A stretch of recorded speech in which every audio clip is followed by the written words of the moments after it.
तो मेरा नाम है धुंधली और मेरे पुत्र का नाम होना चाहिए धुंधकारी। धीरे धीरे वे दोनों बढ़े, ख्याति दोनों ने प्राप्त की। एक तो ख्याति, एक तो विद्वान हुए और एक हुए शैतान। गोकर्ण पंडितो ज्ञानी धुंधकारी महाफला।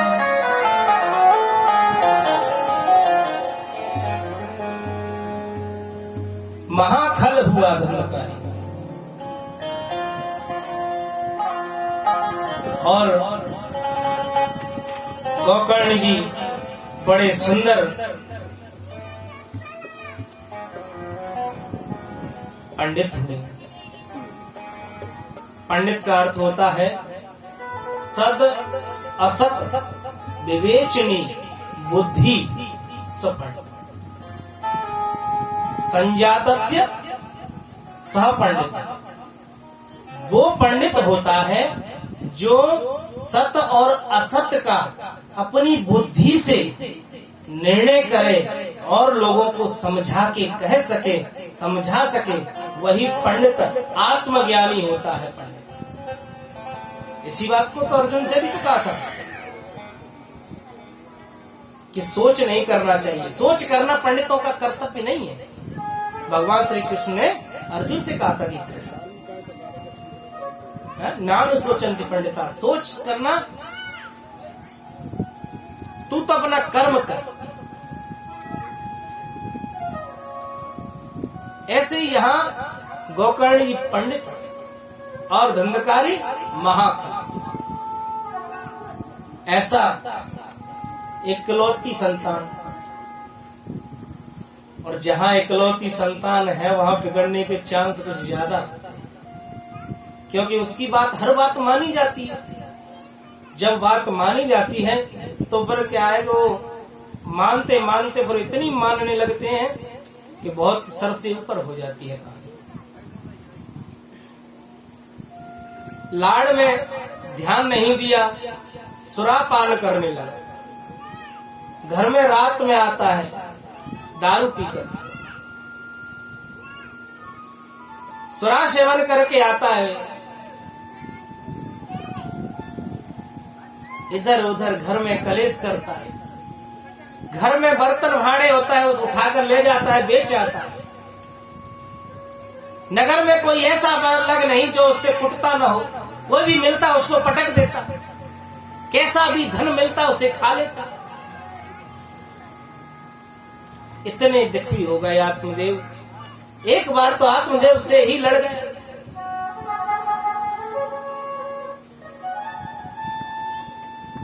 पूजा करने वाला व्यक्ति, पूजा के लिए स्थान नहीं, घर घर में मदिरा फैली हुई है। दुखी होकर फिर बन के लिए चले। अब ध्यान देने की बात देखो, जब संतान नहीं थी तब भी जाकर वन में रो रहे थे कि मेरे संतान नहीं है, और आज भी जाकर वन में रोने के लिए बैठे हैं। रो रहे हैं, दुखित हो रहे हैं कि अब मेरे संतान क्यों है।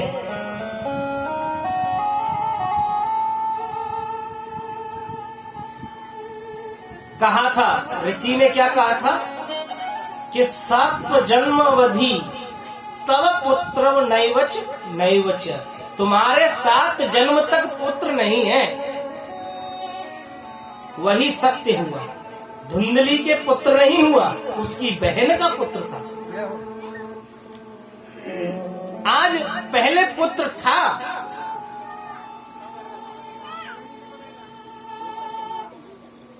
इसीलिए तो रो रहे हैं। अब पुत्र कैसे? जब पुत्र मूर्ख निकल जाए या ऊताताई निकल जाए, घर में कलहकारी निकल जाए, तो जीवन नरक बना देता। यही बात तो कही थी। संत ने कितना समझाया, लेकिन तब समझ में नहीं आया, बिल्कुल समझ में नहीं आया।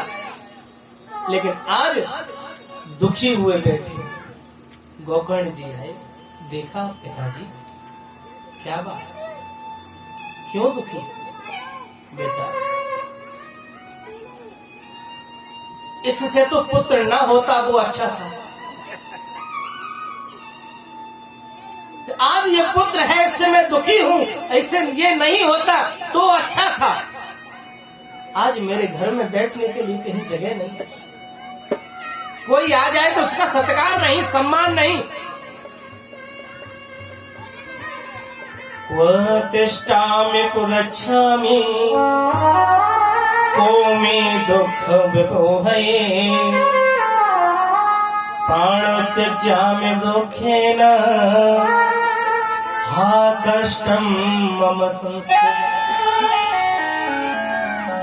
इतना भारी कष्ट है बेटा कि मुझे ऐसा लग रहा है कि मैं प्राण अभी त्याग।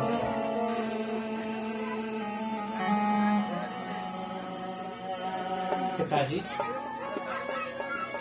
कष्ट काहे का है कि आपके पुत्र हुआ और आप सुख नहीं हो पाया इस चीज का? अगर इस बात को आप ध्यान में दें कि हमारा पुत्र हमारी सेवा करता तो ये कोई जरूरी नहीं है। दुखी सब हैं, कोई तन दुखी, कोई मन दुखी, कोई धन बिन रहते उदास, थोड़े थोड़े सब दुखी, सुखी राम के दास। भगवान का भजन ही साथ देता है। अगर बात करो कि हमारा बेटा, हमारा भाई, हमारी पत्नी, हमारे माता, हमारे पिता, तो कोई किसी का नहीं है। कस्य माता पिता कस्य, कस्य भार्या सहोदरा, अर्थकालेन संबंध कस्य वा परवेदना। सब अर्थ के लिए है।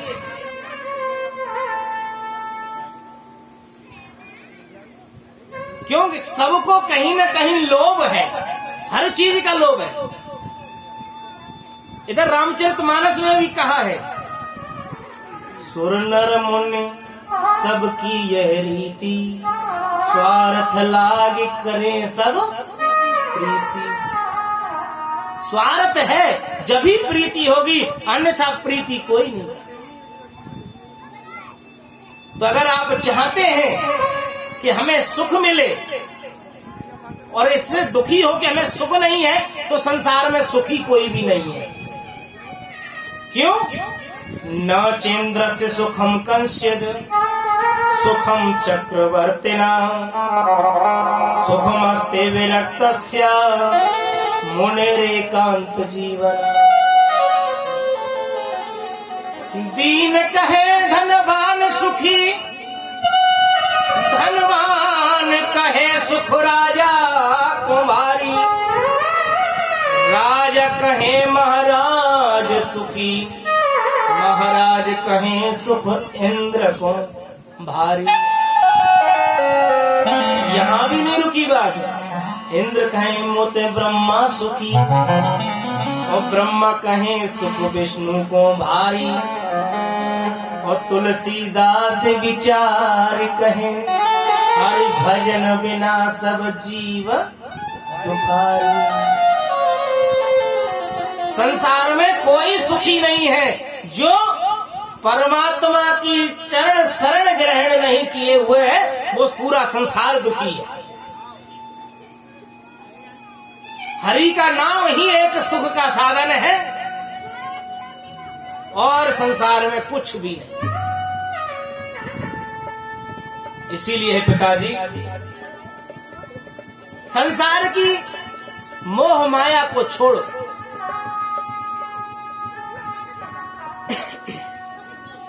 दो धाराएं हैं इस जीवन में, शरीर की दो। हमारे अंदर एक तो अहमता कि मैं कुछ हूं, और दूसरी संसारियों के प्रति ममता। अगर ये दो चीजें ये लड़ी टूट जाएंगी पिताजी उसी दिन जीवन का उद्धार हो। बोले कैसे? बोले देह स्तिमा सरुधिरे अभिमत त्यजत्वं जाया सुतादिश सदा ममता विमुञ्च पश्यानि संजगदिदं क्षणभङ्गनिष्ठ वैराग्य राग रसिको भवभक्तिनिष्ठ। हे पिताजी, आपने संसार के राग तो बहुत देख लिए, अब तो आप वैराग्य देखिए। हमारी इस देह के प्रति ममता बहुत है। इस देह में है क्या? देह अस्थि मांस रुधिरे, देह में है क्या? अस्थि मांस रुधिर मज्जा, इससे हम इतना प्रेम करते हैं।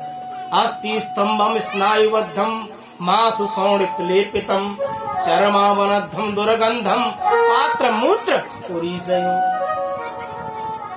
है क्या ये? मल और मूत्र का ये भंडार है। शरीर में एक भी स्थान ऐसा नहीं है जहां छिद्र न हो, इससे दुर्गंध आती रहती है, लेकिन फिर भी हम इसके प्रति अत्यंत प्रेम करते हैं। इसीलिए पिताजी आयु हो गई है, आपको भगवान का भजन करना चाहिए। वैराग्य राग रसिको भव भक्ति, भगवान की भक्ति। क्योंकि शरीर के प्रति हम जितना आकर्षित होंगे उतना ही ज्यादा संसार में फंसते जाएंगे। और ये शरीर बना किससे है? मिट्टी से। तुलसीदास जी भी तो कहते हैं, चित जल पावक गगन समीरा, चित जल पावक गगन समीरा, चित जल पावक गगन समीरा, चित जल पावक गगन समीरा,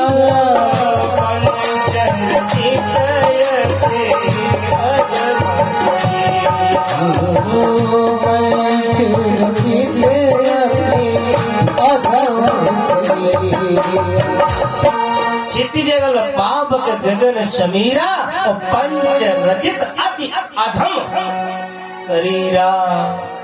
ये शरीर पंच रत्नों से बना। अब इसके प्रति हम ममता जोड़े रहे। अरे संसार में भगवान ने भेजा है आपको, क्यों? क्योंकि भजन करो। इसी मानव देह से भजन करना संभव है। भजन करो, इस संसार रूपी चक्र से मुक्ति पालो। ये मानव जीवन की चाबी एक ऐसी है, इसको लगाने पर ही भवबंधन का ताला खुलता है, दूसरी चाबी काम नहीं देती। ये शरीर पंच रचित अति अधम जरूर है, लेकिन सुर दुर्लभ। ये शरीर सुर दुर्लभ है, देवताओं को भी ये नहीं प्राप्त होता। वो भी चाहते हैं हम इस शरीर को प्राप्त करके यहाँ धर्म अनुष्ठान करें, जिससे कि हमारा भी मोक्ष। देव बने जरूर हैं, वो भी मुक्ति की कामना है, उनके लिए भी ये दुर्लभ है। लेकिन इस शरीर से पिताजी आप धर्म करें, भजन करें, भगवान की शरण ग्रहण करें, आपका उद्धार हो जाएगा। आप इस चक्कर में मत पड़ो। 60 वर्ष की आयु में गोकर्ण जी ने ऐसा दिव्य ज्ञान दिया कि आत्मदेव जी का उद्धार हो गया। बोलिए राधा कृष्ण माधव की जय।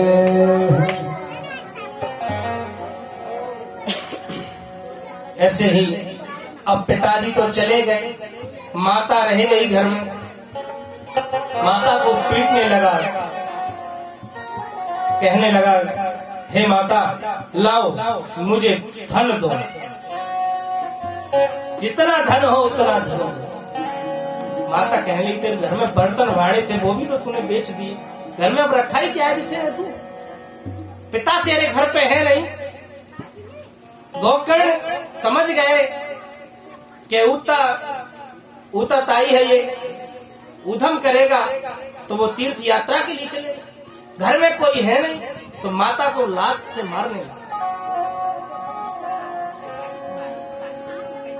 माता को लातों से मारे वो पुत्र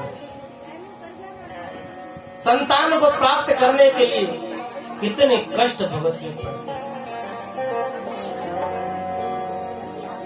औलाद के खातिर इंसान फिरता है मारा मारा, उसे वक्त भला क्या मारे जिसको औलाद नहीं मारा, उसे वक्त क्या मारेगा, जिसकी संतान मारती है उसका जीवन तो वैसे ही नरक हो गया। इतनी दुखी हुई धुंधली आज कूपे पाप जाकर के कूप में जाकर के कुएं में गिर के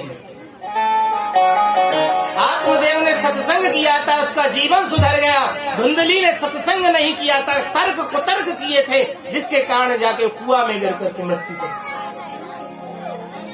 अब क्या है, अकेला पड़ गया घर में, आनंद के साथ घर में जो भी था उस पर सब अधिकार कर लिया। 5 वेश्याओं को लेकर आया और घर में रहने लगा। रात्रि को जाता है काले कपड़े पहन करके, डकैत बन गया, नामी डकैत। वेश्याएं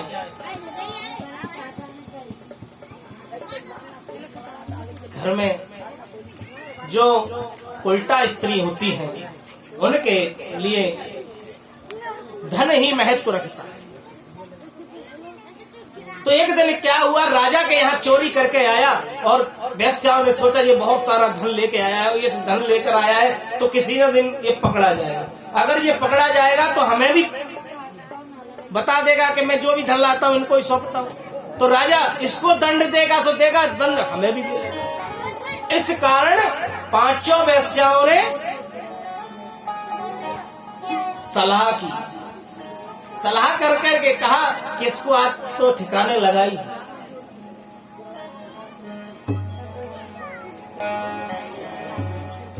आया रात्रि में चारपाई पे बांध दिया, मारने लगी तो चिल्लाने लगा तो सोचा कि चारों तरफ आवाज जाएगी तो क्या ये गई, तुरंत चूल्हे से लेकर के अग्नि के कोयले भर के ले आई। तब तांगाश समूहास्य तन्मुखे विचुचुपु अग्नि ज्वालाति दुखेन व्याकुलो निधनं गता।